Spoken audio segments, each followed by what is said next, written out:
Hi எல்லோருக்கும் வணக்கங்க. இன்றைக்கி நம்ம கரண்டி ஆம்லேட் தான் பார்க்க போகிறோம். அதுக்கு வந்து நான் ஒரு வெங்காயத்தை கட் பண்ணி தாளிக்கிறதுக்கு வச்சுருக்குறேங்க.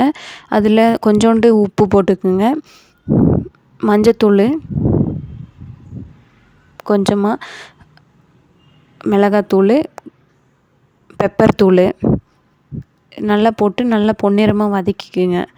உடச்சி வச்சுருக்கிற ஒரு முட்டையை வந்து ஊற்றிக்குங்க.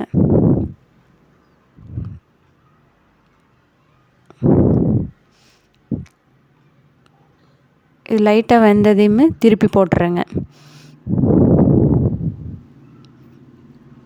திருப்பி போட்டாச்சுங்க. அடுத்தது வந்துட்டு இது வந்து சாப்பாட்டுக்கு ரச சாப்பாடு, தயிர் சாப்பாடு இதுக்கெல்லாத்துக்கும் நல்லா இருக்குங்க சைடிஷ்ஷு.